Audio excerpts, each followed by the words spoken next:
Magic of morals. कपड़े धोने वाली बहू। शादी के पहले से ही विभा को कपड़े धोने का बड़ा शौक था।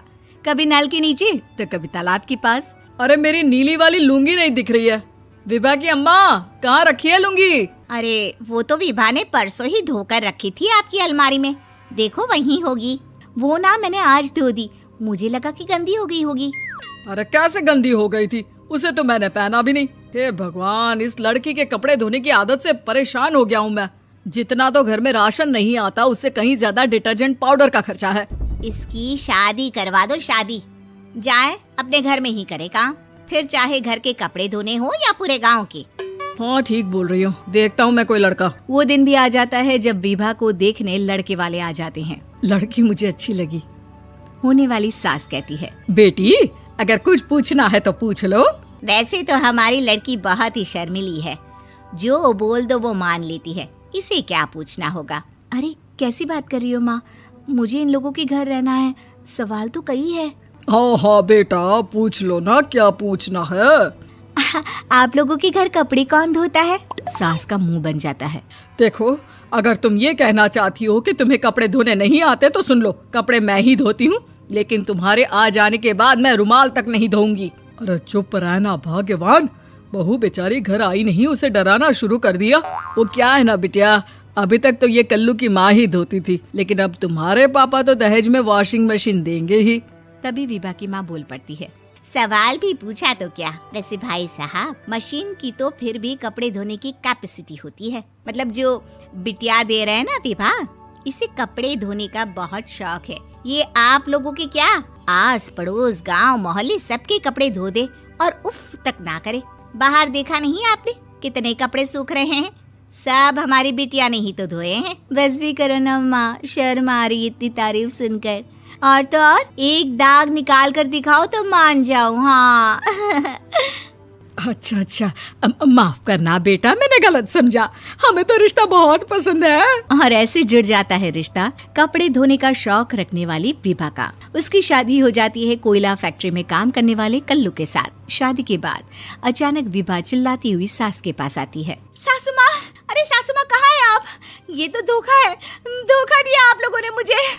इसे ससुर के चक्कर के बारे में पता चल गया। अरे तो उसमें तुझे क्यों धोखा मिला है? अरे नल में पानी नहीं आता, कपड़े कैसे कब धुलेंगे? अच्छा, तू पानी नहीं आ रहा उसकी बात कर रही है। तो आपने क्या सोचा? कुछ नहीं। अच्छा, तेरी माँ ने कहा था कि कपड़े धोने का शौक है तुझे, याद आया मुझे। शौक बोलकर कपड़े धोने वाले मेरे जुनून को कम ना आके सासू माँ, कपड़ा धोना मेरा गुरूर है। तभी पति भी वहाँ आ जाता है। अभी मैंने इसे सनी देओल की फिल्म दिखाई है, उसी के डायलॉग मार रही है माँ। अच्छा सुन, साफ साफ बता रही हूँ, पानी सुबह 4 से 6 और शाम को 10 से 12 आता है, समझी? विभा टाइमिंग सुनकर हैरान हो जाती है। ये क्या भूतों का मोहल्ला है? सुबह 4 बजे उठकर कौन कपड़े धोता है? 4 बजे टंकी में पानी जाता है, फिर सारा दिन धोना ना, किसने मना किया? अरे कैसी बात कर रही हैं? 200 लीटर की टंकी में कितने कपड़े धो लूंगी मैं? सुबह ही उठ जाऊंगी मैं। अब क्या था, विभा सुबह 4 से लेकर रात के 12 बजे तक कपड़े ही धोती रहती। एक रोज सास पड़ोस से निकलकर कहीं जा रही होती है कि साथ वाली कहती है, हाँ कल्लू की माँ, जरा ये बताओ कि 2 साड़ी है, 2 ब्लाउज और एक पेटीकोट और एक नाड़े वाला लंबा कच्छा। हाँ तो? अरे तो क्या, कितना लोगी धुलाई ये बताओ। धोबन दिख रहे हैं हम क्या? हमारे पति सरकारी नौकरी से अभी रिटायर हुए हैं और बेटा सुपरवाइजर है कोयला फैक्ट्री में। धोबन समझ रखा है हमें?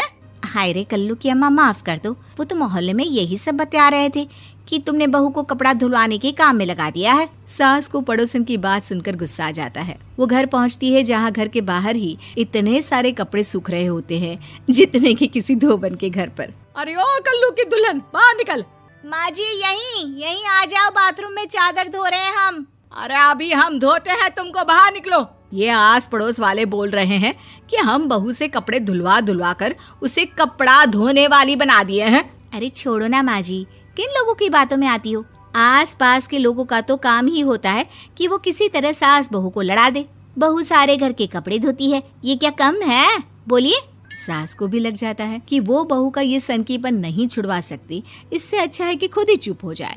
एक रोज सास और बहू मंदिर जाते हैं, जहाँ सास की साड़ी वहाँ खड़ी भीख मांगने वाली से मिलती है। माँ जी क्या बात है, आपकी साड़ी उस भिखारन से कितनी मिल रही है ना? हाँ हाँ देखो तो, दोनों की साड़ी मिल रही है। क्या बात है कल्लू की अम्मा, तुम खुद को तो अफसर की बीवी बताती हो और ऐसी सिंपल सी प्लेन साड़ी पहनकर घूमती हो। सिंपल और प्लेन नहीं है ये साड़ी। तो क्या सोने के धागे से फूल बने हैं?